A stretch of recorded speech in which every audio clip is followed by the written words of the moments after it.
संत ज्ञानेश्वर महाराजांची प्रेरणादायी कथा। संत ज्ञानेश्वर यांचा जन्म इ. 1275 मध्ये महाराष्ट्रातील आपेगाव येथे झाला। त्यांचे वडील विठ्ठलपंत आणि आई रुक्मिणीबाई होते। ज्ञानेश्वरांना निवृत्तीनाथ, सोपानदेव आणि मुक्ताबाई अशी भावंडे होती। लहानपणीच त्यांच्या आईवडिलांना अनेक संकटांना सामोरे जावे लागले।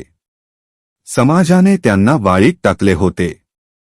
पण या कठीण परिस्थितीतही ज्ञानेश्वरांनी अध्यात्म आणि भक्तीचा मार्ग सोडला नाही। ज्ञानेश्वर महाराजांनी अवघ्या 16व्या वर्षी भगवद्गीतेवर मराठी भाषेत ज्ञानेश्वरी हा महान ग्रंथ लिहिला। त्यामुळे सामान्य लोकांनाही गीतेचे ज्ञान समजू लागले। त्यांनी अमृतानुभव हाही ग्रंथ लिहिला। एकदा काही लोकांनी त्यांच्या ज्ञानाची परीक्षा घेण्यासाठी त्यांची थट्टा केली। तेव्हा ज्ञानेश्वर महाराजांनी एका म्हशीला वेद म्हणायला लावले, असे प्रसिद्ध आहे। या चमत्कारामुळे लोकांना त्यांच्या महानतेची जाणीव झाली। ज्ञानेश्वर महाराजांचे आळंदी येथे मोठे कार्य झाले।